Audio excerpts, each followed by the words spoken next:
오늘은 좀 될 수 있으면 이제 그 종목들에 대한 얘기를 좀 많이 좀 했으면 좋겠어요. 네.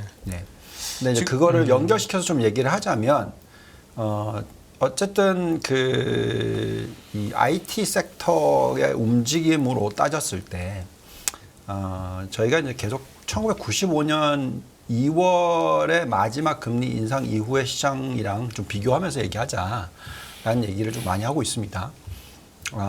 근데 이제 그때와 좀 비교를 해보면, 보시면은 이제 금리를 급격하게 올렸던 구간에, S&P 기준으로, 나스닥 기준으로 봤었을 때 조정폭이, S&P는 10%였고요. 나스닥은 14%였습니다. 그러면 이거는 어느 정도의 차이냐면, 우리가 기억하시겠지만, S&P는 27.5% 하락했었고, 그죠? 네. 그 다음에 나스닥은 거의 제 기억으로는 38% 하락을 했으니까, 예. 거의 2배 반의 네. 조정이었어요. 그도 그럴 것이 이때는 3%의 금리를 올렸습니다. 근데 이번에 금리를 올린 거는 5%를 올렸죠. 네. 예, 그러니까 훨씬 더 강도가 셌기 때문에 그 조정폭이 컸다고 생각하고요. 근데 이제 저희가 이때와 비교를 하는 이유는 어쨌든 간에 금리를 올리고 나서 멈췄었을 때 경기 침체가 안 왔습니다. 네. 예. 그리고 얼마나 오래 가고 나서 경기 침체가 왔냐면 기억하시는지 모르겠지만 1995년도에 금리를 멈췄고 인상을 그리고 2000년에 닷컴버블 붕괴됐을 때도 온 게 아니고요. 네. 그 이후에 2001년에 왔습니다. 그죠? 그래서 시장은 어쨌든 2000년도 1, 4분기에 고점을 찍었지만 경기 침체가 실질적으로 온 것은 그 뒤입니다. 네. 예. 어쨌든 경기 침체가 오지 않는다라는 논리가 들어가면 제가 이건 작년부터 계속 얘기해 드렸던 내용이잖아요. 저희가 잘못 본 거는 금리의 올림의 폭에 대해서 잘못 봤다고 인정을 했고 그 부분이 굉장히 어렵다고 얘기를 했는데 어쨌든 그러면 이후에 지금 시장이 얼마나 올랐는지를 한번 보시면은 경기 침체가 안 왔었을 때 아시아의 금융위기 터졌었을 때 기억하시죠? 그렇죠. 네. 그 전까지, 예, 그러니까 2000년까지 보는 게 아니고 그냥 그 3년 동안 봤었을 때 S&P 500이 78% 올랐고 나스닥이 170% 상승을 했습니다. 네. 똑같은 기간에 반도체는 170%가 아닌 그거의 더블, 네. 예, 거의 300% 상승을 했다고 보시면 될 것 같습니다. 전체적인 흐름으로 보면은 닷컴버블 터지기 전까지로 보시면은 98년도에 한번 훅 빠졌었죠. 네. 그리고 나서 또 다시 올라갔습니다. 왜냐하면 그렇죠. 그때 금리를 내려버렸으니까 왕창 내렸기 때문에 유동성 더 들어왔고. 그러면 이제 95년부터 2000년 닷컴버블 터지기까지의 계산을 하시면은 S&P가 200% 올랐고, 네. 예, 나스닥이 제 기억으로 정확한 기억이 안 나는데 거의 500% 올랐던 것 같습니다. 네. 예. 그러니까 지금 그런 사이클이 올 거냐 안 올 거냐에 대해서 제가 그렇게 세게 얘기를 할 수는 없고요. 어쨌든 하락폭이 훨씬 더 컸고 그때보다는 좀 다른 모습이고 어떤 밸류에이션 상의 어떤 차이가 있을 수는 있겠으나 네. 만약에 경기 침체가 오지 않는다라는 논리가 앞으로 2년 동안에 있다면 네. 제가 볼 때는 이번에 지금 시작되고 있는 이 AI와 빅테크 이 상승률에 대해서 너무 underestimate 하지 말자. 네. 과소평가하지 말자라고 자꾸 얘기를 해드리고 있습니다. 네. 기억하시는지 모르겠지만 연초에 그런 얘기들을 많이 했죠. 나스닥이나 빅테크의 P 멀티플이 예를 들어서 S&P 500 P 멀티플의 1.3배, 1.5배다. 그래서 더 많이 빠져야 된다. 그래서 빅테크를 다 던져야 된다. 이런 어떤 멘탈로서 얘기가 많이 나왔었지만 실질적으로 그럴 수 없는 이유가 그만큼 높은 자기 자본 이익률을 창출하고 있고 그것보다 평균보다 훨씬 높은 실적을 발표를 하고 있고 또 훨씬 높은 매출 증가율을 발표를 하기 때문에 그렇습니다. 95년부터 2000년 닷컴버블에 나왔던 가장 근본적인 건 뭐냐면요.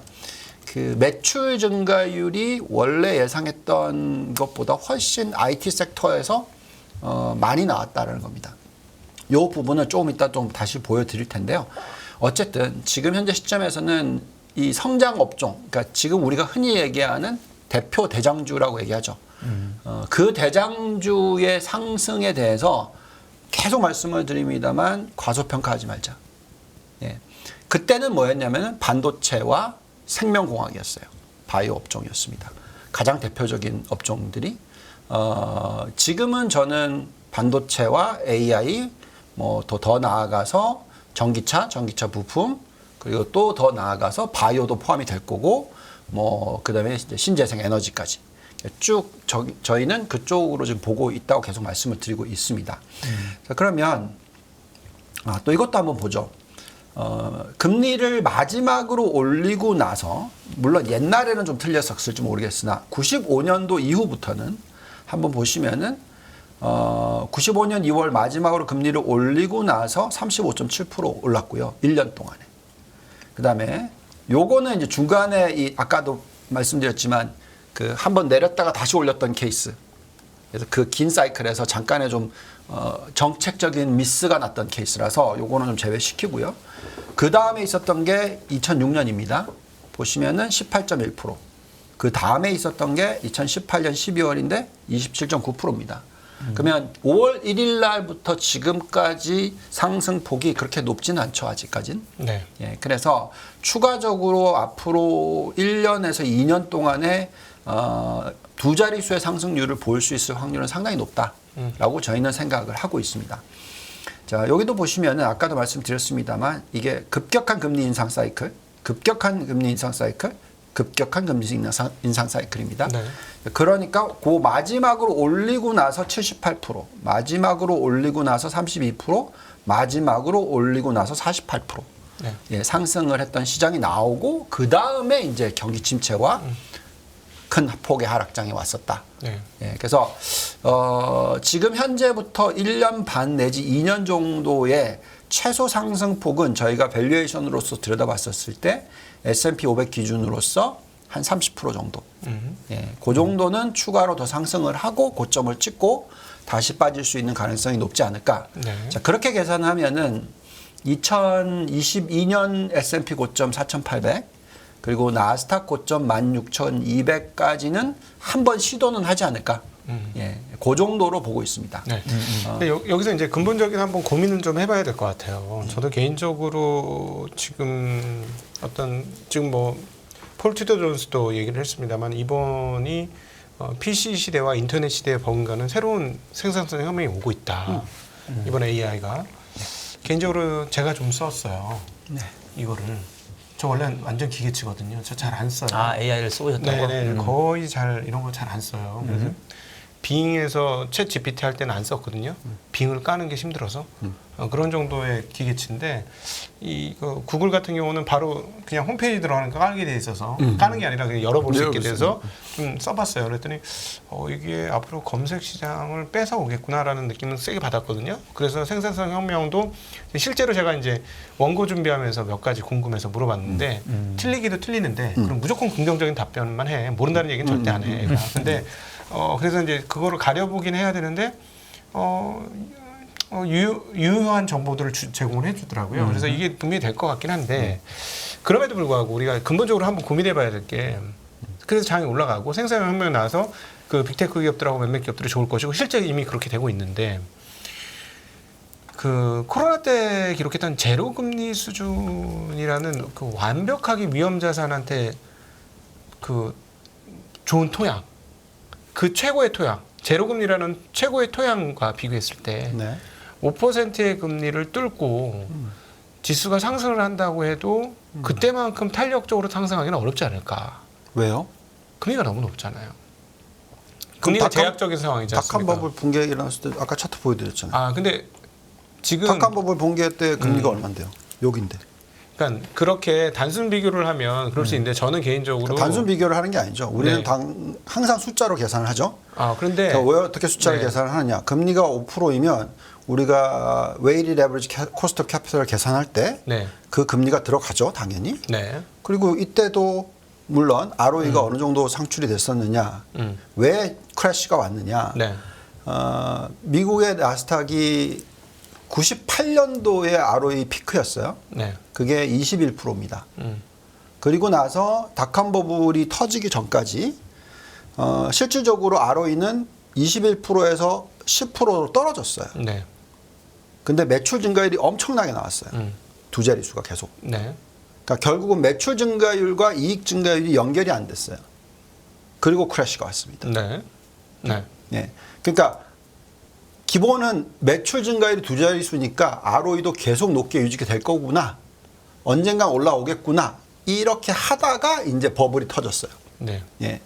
그러면 우리가 계산을 할 때 웩을 집어넣는데 네. 지금 이때가 최소가 5%고 최고가 6%잖아요. 네. 지금은 최고가 5%고 최소가 4%일 겁니다. 그때보다 금리 더 낮, 레벨이? 예. 네. 더 낮죠. 네. 그러면 실질적으로 PBR의 피크가 네. 얼마까지, 그러니까 버블로까지 계산하지 말고 그냥 98년도까지만 계산하자 이거죠. 98년도 버블인데. 98년도가 네. 예, 98년도에 고점 찍고 나서 떨어지고 나서 또 올라간 거. 이거는 완전히 버블이라고 생각하시고 2000년에. 예, 그냥 98년도까지만 하자는 거예요. 네. 95년부터 98년까지. 네. 자, 이때 말씀드렸지만 ROE가 21%까지 익스펜드를 갔다가, 했고, 네. 그죠? 그다음에 그때의 PBR과 계산했을 때 지금의 PBR과 계산을 하면 네. 얼마나 더 올라갈 수 있느냐를 계산을 했었을 때 네.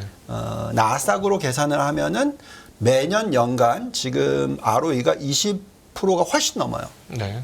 특히 나스닥 100은 24% 나옵니다. 네. 예, 그러니까 고 피크가 더 높을 수가 있어요. ROE가 높으니까 예, 그러니까. 98년보다 더 높을 수 있다는 말씀이죠. 그래서 여러 가지 계산해서 뚫고 올라갈 수 있느냐 없느냐는 얼마나 생산성이 높아지느냐, 또 얼마나 매출 증가율이 나오느냐. 네. 자, 요겁니다. 자, 그러면 그 부분 한번 짚어볼게요. 요런 숫자들이 있어요. 그래서 참 재밌어서 내가 뽑아봤는데, 자, 죄송합니다. 워낙 자료가 많아가지고 찾는데 시간이 걸리네요. 네. 죄송합니다. 어쨌든 매출 증가율을 보는 겁니다. 아. 자, 여기 보세요. 자, 2013년도와 19년도 이때가 사실은 말씀하셨던 대로 네. 그 굉장히 낮은 금리 시대죠. 예, 그래서 굉장히 많이 올랐죠, 그때는. 네. 예, 그때 보시면은 매출 증가율이 빅테크가 15%나 나왔어요. 연간. 네. 그리고 S&P 500 평균은 겨우 4%가 나왔습니다. 네. 그러니까 이때 정말 상승폭이 어마무지했죠. 2013년부터 19년까지. 그리고 나서는 2021년부터 2022년은 별 차이가 안 났어요. 네. 그러다 보니까 이제 테크보다는 다른 쪽이 올라가는 뭐 그런 현상도 나왔었습니다. 네. 그래도 테크가 그나마 성장률이 더 높았기 때문에 더 많이 올랐어요. 네. 전체적으로는. 자, 근데 지금 딱 보시면 예상치가 어떻게 되냐면 여기로 되돌아갔어요. 4%대로. S&P가. 네, S&P. 네. 떨어지긴 했지만 괴리는 5%포인트나 나옵니다. 네. 그렇기 때문에 이 멀티플의 그 줄어듦이 네. 다시 올라갈 거라는 거죠. 음. 예. 그래서 지금은 S&P 500 대비해서 대형 기술주의 P 멀티플이 1.5배까지 떨어졌다가 지금 다시 익스펜드하기 시작했다는 거다. 늘어나기 네. 시작했다는 거죠. 네. 그러면 이 고점 2.2배까지 가느냐 그건 잘 모르겠어요. 그러니까 지금 보시면 2023년은 25년 아직 나온 게 아니라서 이걸 확정이라고 볼 수는 없습니다만은 그 예상치지 않습니까? 근데 이제 그 주식이라는 게 보면 결국은 성장이 아니라 성장률의 함수 아니냐라는 측면에서 보면 성장률을 제가 보니까 지금 메가캡들이 지금 너무 큰 거예요. 지금 제가 그 필리즈의 그 그림을 한번 자세히 뜯어봤더니 정말 너무 크더라고요. 빅테크가 커도 너무 크고 지금 예를 들면 러셀 2000의 전 종목을 합쳐봐야 애플 시가총액이 미달하는 이런 사태가 벌어진 거잖아요. 그러니까는 어떤 측면이 드냐면 야 얘네들은 진짜 하늘 끝까지 성장을 했구나 하는 느낌이 조금 드는 거예요. 중기적으로는 주가 오를 거라고 저 동감합니다. 아니 그렇게 생각했던 게 연초예요. 똑같이.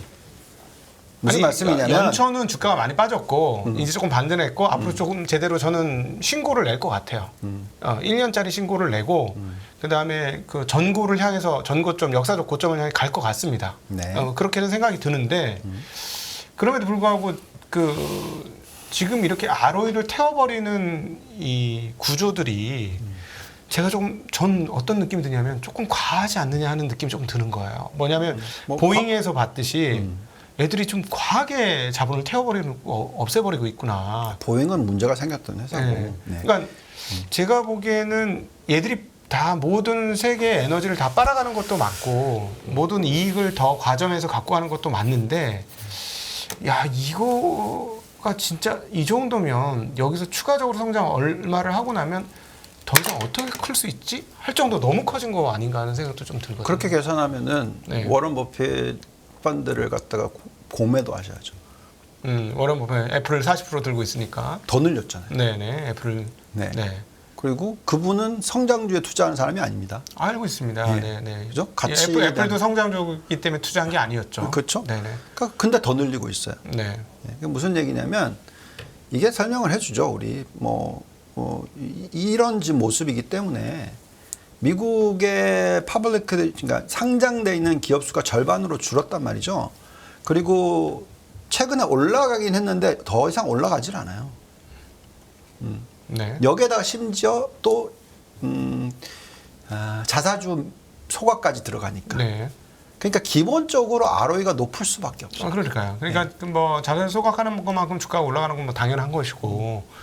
근데 제가 보기에는 야 이게 빨아갈 것 같긴 한데 다른 에너지를 빨아갈 것 같긴 한데 그러면 빅테크 외에 시장 전반적으로 봤을 때 그러니까 나스닥 100의 지금 최근에 나타난 것처럼 선별적 더 추가 강세, 비교적 더 비교 우위의 상황들은 맞는데 다른 주식들은 재미있을까 하는 생각 정말 많이 들거든요. 다른 주식들이 재미가 없을 수도 있죠. 네, 그러니까 네, 러셀이 이제 이런 얘기 최근에 한번 그랬던 해봅시다, 것처럼. 우리가. 네, 우리가 생산성이 향상이 된다는 게 뭐죠? 그만큼 수혜를 받는 사람의 수는 줄는다는 거죠. 네, 예. 그래서 제가 어제 이제 뭐 가족들 모임이 있어서 깜짝 놀랐던 부분이 뭐냐면 그냥 교육 사업을 하세요. 제 처제가. 네, 근데 옛날에는 예를 들어서 교육 사업이 영어 교육입니다. 그러면 이제 뭐 책을 쓰거나 하면은 사람을 써야 될 거 아니에요. 그죠? 그래서 뭐 책을 쓸 때 이제 어린애들한테 영어를 가르치는 거니까 막 그림 그리고 뭐 하고 뭐 그러니까 뭐 뭐를 갖다 얘기를 할 때 예를 막 들어놓고 이제 찾는 거죠. 가장 좋은 거를. 그러면 이제 사람을 많이 써야 돼요. 예를 들면.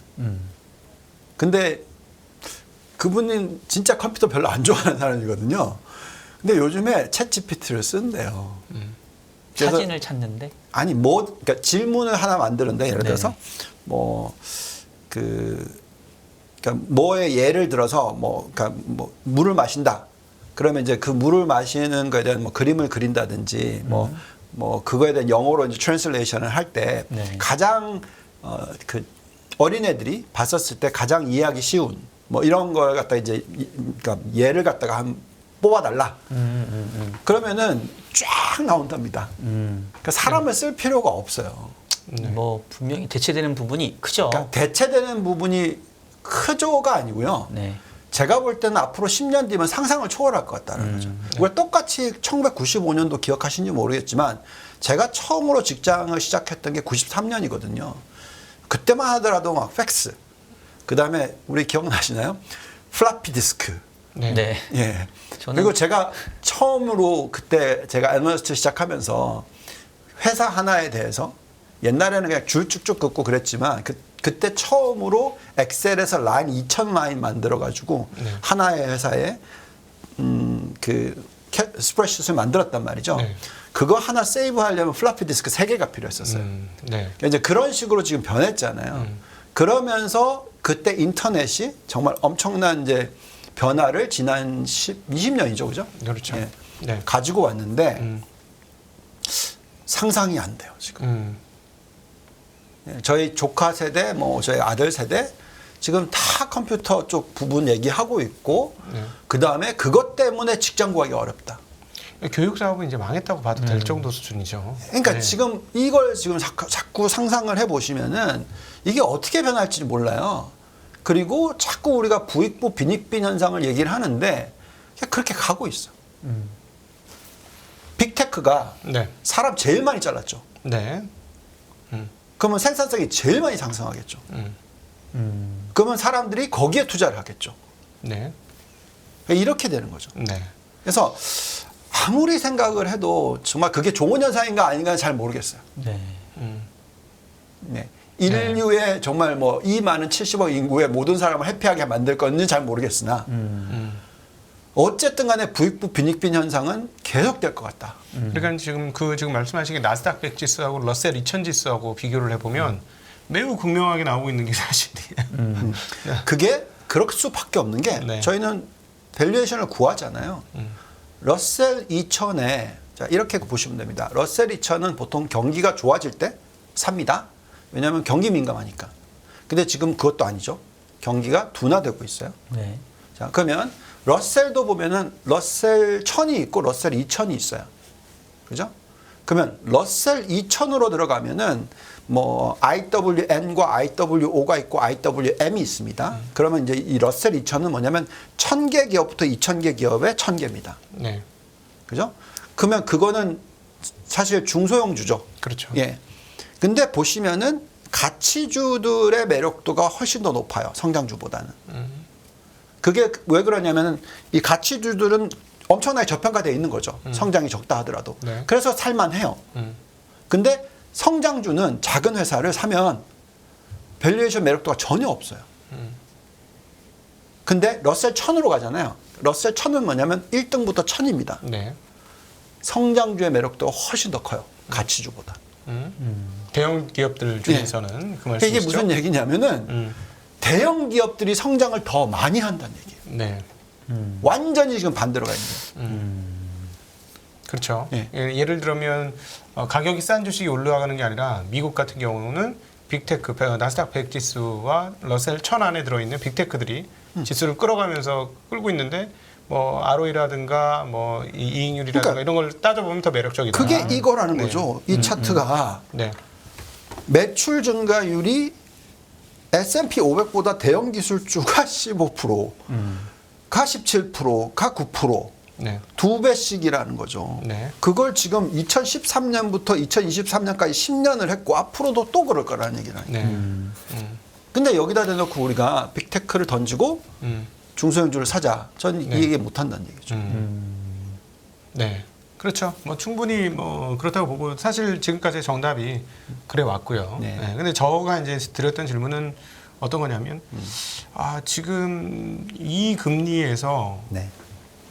저는 이제 그 예상을 했기 때문에 질문을 드린 건데 전고 그러니까 역사적 고점을 테스트를 할 것 같은데 분위기가 역사적 고점을 테스트할 때 이 금리 상황이 그때는 사실은 버블을 조장하는 금리였고 지금 버블을 제어하는 금리 상황인데 그걸 통쾌하게 뚫고 쭉쭉 갈 수 있을까? 거기에는 좀 의문을 품어야 되지 만약에 않을까? 뚫고 간다면 네. 그게 98년부터 2000년에 있었던 그 버블이 되겠죠. 네. 근데 그건 모르는 거예요, 우리가. 우리가 장담을 할 수는 없어요. 아, 그렇죠. 그렇지만 이제 그때가 되면은 우리가 포지션을 당연히 헤징을 해가면서 해야 되겠죠. 네. 예. 예.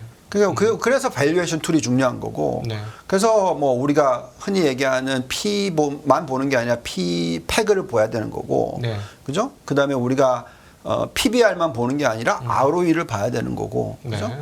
그래서 저희가 뭐 예를 들어서 디스카운트 캐시플로우 모델을 보든 잔존가치 모델을 같이 보든 네.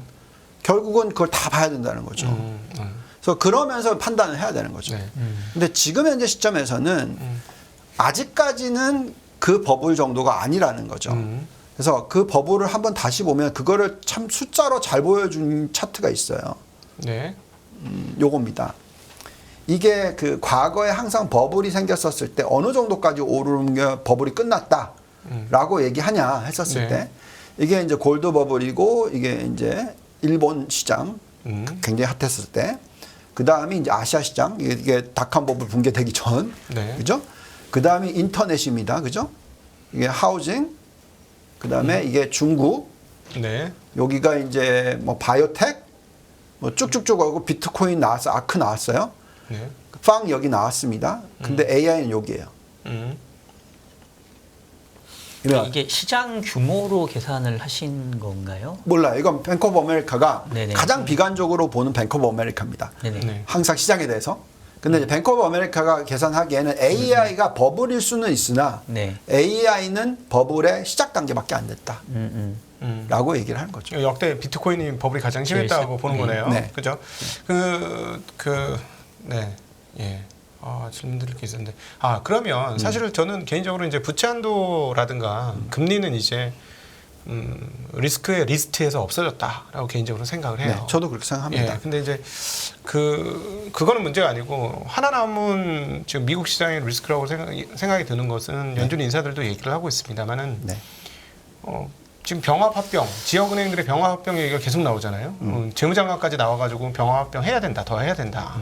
그건 또 불보듯이 뻔하지 않습니까? 지금 미실현 손실 있는 은행이 부지기수일 거고 그거 시간 끌어주면 살겠지만 시간 안 끌어주는 순간 요즘 같은 모바일 시대에 바로 뱅크런 터지면서 바로 자빠지는 거잖아요. 그럼 결국은 병합합병을 엄청나게 해줘야 되는데 그 과정에서 과연 대출이 안 줄을 것이냐. 지금 연준 인사들이 잘 모르겠다고 하는 그 부분 있지 않습니까? 저는 그게 지금 미국 시장에 남은 상당히 중요한 리스크라고 보여지는데요. 저는요. 예. 이렇게 생각합시다. 대출 부분을 보면서 얘기를 하면 네. 지금 은행 파산 규모로 네. 보면 역대 2008년보다 더 심하죠. 금액으로. 네, 왜냐하면 금액으로는 큰 은행 SVB나 이런 총 자산 규모가 컸기 때문에 더 네. 심해요. 네. 예, 그때의 그 대출 보시면은 대출 감소 폭이 여기에요, 여기. 네. 오케이. 2008년도. 네. 그래서 그만큼 지금 파산이 이때보다 더 심하게 일어나고 있어요. 네. 그죠? 은행이. 근데 대출은 여기에요. 무슨 얘기냐면은 그만큼 지방은행들이 망했다고 해서 네. 미국의 경제에 미치는 영향이 심하지가 않다는 얘기입니다. 그러니까 그 이유는 뭐 여러 가지가 있을 겁니다. 우선 첫째는 지금 현재 나타나고 있는 현상 자체가 급격한 예금 감소에 따른 현상이다. 즉 대출에 문제가 생긴 게 아니고 예금에 문제가 생겼다. 예금에 문제가 생겼고 그게 금리가 너무 많이 올랐기 때문에 정부 부채가 원래는 긴 사이클인데 굉장히 짧게 하다 보니까 손실이 일어나는 거다라는 거고요. 근데 이제 은행권의 입장에서 JP 몰간을 칩시다. 네. 제가 제이미 다이먼이라고 칩시다. 네. 나는 무조건 시장에 나가서 금리 올려야 된다고 얘기하겠죠. 이제는 그 얘기 안 하잖아요. 아니 그러니까 근데 인수 하나 하고 났더니 입장 싹 바꿨잖아요. 그러니까 그 전까지는 네네. 왜냐하면은 대출을 해줄 때 네. 얘한테 빌려줬었을 때 내가 안 뜰 걸 알아. 근데 조금이라도 더 높게 금리를 부르고 싶은 거죠. 네. 자기는 예금 조달을 싸게 하고 있으니 그러니까. 예, 조달 금리는 낮고 예. 금리 올려주는 만큼 예대 금리 차 마진 예. 폭이 커지고 그리고 있었으니 대출을 해줄수록 플러스죠. 네. 그럼 왜 안 해주겠습니까? 내가 이 돈을 안 떼일 텐데. 예금은 막 들어오고 있고. 네. 그죠? 그래서 저는 은행권에 지금 게다가 또 다른 현상이 일어난 게 뭐냐면 원래는 미국의 은행들이 수천 개가 있었잖아요. 지금 4,000개, 예. 4,000개 넘게 있다고 하죠. 예. 근데 그 전에는 몇만 개였단 말이죠. 네. 얼마 전까지 14,000개라고 왕창 줄고 있죠. 얘기했습니다. 네. 예. 그리고 한 은행이 원래 시장 점유율 10% 이상 못 가게 돼 있었어요. 근데 이걸 완전 열어줘 버렸잖아요. JP 몰건. 네. 그래서 지금 이제는 심지어 은행권까지 부익부 빈익빈 현상이 나와요. 그러니까 한국식으로 가는 방향 탈을 잡은 거 아닌가 하는 생각이 저는 많이 들거든요. 한국도 사실 IMF 이후에 정말 많은 은행들이 거의 절반 이상이 컨트롤하기가 없어졌잖아요. 훨씬 쉽잖아요. 그러니까. 그러니까 자본금 태우기도 쉽고 네. 뭐 내셔널라이즈 하기도 쉽고 국유화하기도 쉽고 네. 어쨌든 간에 그러니까 컨트롤하기가 훨씬 쉬워지는 거죠. 네. 그러니까 점점 시장이 상장 회사도 그렇고 그러니까 이게 자꾸 부익부 빈익빈 현상으로 자꾸 가요. 모든 산업들이 다. 네. 그래서 제가 굉장히 고민하는 거는 저희 같이 투자를 하는 사람들의 입장에서 펀드 매니저들은 중소형주를 들여다보기가 겁나는 거죠. 이제 한 번에 얻어맞아서 그냥 가버리니까. 나락으로 갈 수 있으니까. 네. 그렇기 때문에 자꾸 대형주만 보게 돼요. 네. 그렇죠. 지금 현재 현상적으로 많이 쏠리고 있는 것이고, 그러니까 은행들도 대형 중심으로 재편이 되는 거는 뭐 재무부 장관 입에서 그런 얘기가 나왔으니 이거는 뭐 문을 다 열어 그냥 열어준 거예요. 예. 제이미 다이먼은 지금 이제 완전 황제 되겠어요. 완전히 스타가 될 거예요 이제. 1907년도 왜냐하면 이후 지금 경기 침체가 안 일어날 거니까 제가 볼 때는. 지금 1907년 이후 최대 JP모건 전성기가 29년 이후에 다시 오는 거 아닌가 하는 생각이 들 정도인데. 네, 뭐 아무튼 지금 재미있는 현상이 일어나고 아니 있습니다. 그럼에도 불구하고 은행들이 이런 정도면 먹히기 전에 알아서 조정하지 않겠어요? 전 그건 분명히 있을 것 같은데 그러니까 어떤 말이죠. 조정을 말씀하는 겁니까? 그러니까 내가 어차피 이 상태에서 조절 못하면 나 대기업 대은행한테 먹혀. 근데 사실은 그 은행의 주주와 그다음에 주인들 입장에서는 먹혀서 비싼 가격에 팔려서 먹히는 거라면 내가 매각을 하겠지만 그런 상황 아니고 지금 상황에서 미실현 손실을 발생한다 하면서 팔려면 헐값에 그냥 갖다 버리는 건데 그냥 여기서 주는 어떤 거죠. 식으로든지 막을 거 아니에요. 그러니까 어떻게 막아요? 그걸? 그러면 예금 계속해서 받으려고 노력할 것이고, 그다음 대출을 계속해서 줄여서 건전화 시킬 거 아니에요. 자기 자산을. 무슨 얘기예요? 그럴수록 계속 까먹는데. 그러니까 예를 들자면 제가 말씀드린 거는 그거는 까먹는다는 미실현 손실을 실현 손실로 만들었을 때 까먹는 거잖아요. 예를 채권을 아니 매각하거나 예금을 이렇게 됐을 갖다가 때. 예. 안 빠져나가게 하기 위해서 예금을 금리를 올린다고요? 아니요. 그러니까 금리를 올렸을 때 예금이 안 빠져나가나요? 그거 아니에요. 지금 현재 그런 상황 때문에 일어나는 게 아니잖아요. 네. 그죠? 자산의 문제라고 지금 얘기를 하고 있는 거잖아요. 네, 그렇죠. 자, 그러면 이제 대출을 해줄 때 이걸 줄인다고요? 왜냐하면 줄이면 줄일수록 지금 이제는 마진율이 왜냐하면 예금이 빠져나갔어. 네. 예대율이 지금 높은 상황이잖아요. 그러면 이제 어떤 은행들 보시면 역마진이 지금 생겨가지고 손실이 엄청난단 말이에요. 근데 여기서 대출을 줄인다고요? 그거는 더 이상하죠. 그죠? 아니죠. 예금을 더 올린다고요? 금리를 올린다고요? 그것도 더 이상해요. 예를 들어서 대출을 전환 대출을 시켜야 되는 거겠죠. 그쪽에서는 그치. 더 높은 금리를 금리를 더 높은 반영하면서 금리를 해서 해야죠. 예, 그러니까 뭐 그게 이제 나중에 상업용 부동산에 어떤 문제를 일으킬지 모르겠으나 어쨌든 그런 식으로 생존을 위해서 계속 그 타이트하게 제 대출을 관리할 수밖에 없는 상황으로 이제 몰려 있지 않느냐 지역은행들은 그렇게 보여지거든요. 그게 결국은 대출 태도의 변화로 연결되지 않을까 하는 생각을 하는 거예요. 은행은요 타이트하게 할수록 네. 네, 망해요. 그러니까 무슨 얘기냐? 그렇잖아요. 마진이라는 게 네. 대출을 안 해주고 지금 현재 시점에서 예금을 갖다가 더 많이 주고 받을수록 그 회사의 아퍼레이션은 훨씬 더 나중에 더 문제가 생길 수가 있단 말이죠. 그죠? 왜냐하면 지금 현재 있는 대출이 문제가 있는데 여기서 줄여버리잖아요. 그럼 그건 전체가 다 망해. 아 그거는 이제 부실 대출일 경우가 아니 그렇게 된다는 얘기죠 네, 지금. 네. 그러니까 예. 지금 말씀하시는 거는 네. 은행의 그 속성상 네. 지금 현재 내가 문제가 생겼었을 때 이때 할 수 있는 게 별로 없어요. 빨리 매각하는 것밖에 없어요. 무슨 말인지 알겠습니까?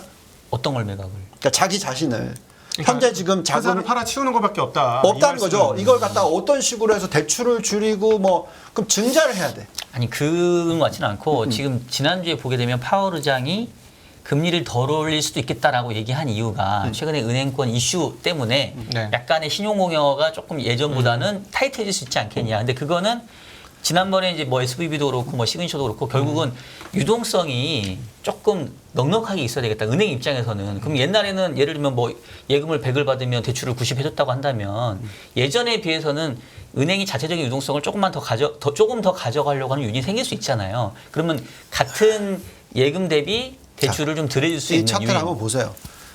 어느 정도까지 지금 예금보다 대출을 적게 해줬는데 역대 이렇게 덜 해준 적이 없어요.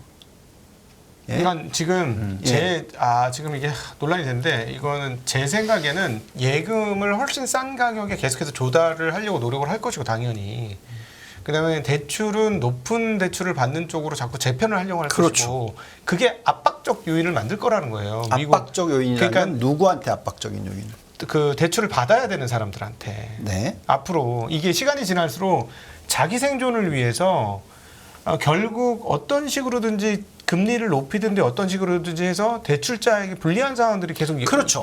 펼쳐질 거라는 그렇죠. 거죠. 그래서 결국 네. 경기 침체가 오는 거는 네. 그 사람들이 못 버틸 때가 오는 겁니다. 네. 그게 자산의 가치가 그러니까 대출해준 거에 대한 연체율과 자산의 퀄리티가 망가졌을 때 경기 침체가 온단 말이죠. 네.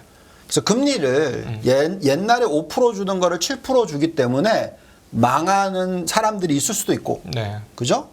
근데 지금 봤었을 때는 그 퍼센티지가 그렇게 크지 않다라는 얘기죠. 앞으로 그렇게 될 수 예. 있다. 근데 앞으로 이걸 계속 2년, 3년 했다. 그럼 망한 애들 나오겠죠. 네. 지금 똑같은 현상이 나와요. 얘네들이 하는 중에 하는 뭐가 가장 큰 게 뭐냐면 신용카드 대출 금리 보셨어요? 20%대 있다가 지금 지방은행들 같은 경우는 막 30%로 땡겨. 더 금리 받아내려고. 네. 그러겠죠. 그러면 그런 식으로 되겠죠. 그러면 당연히. 망하죠. 버티는 애들이 어느 정도 있다가 네.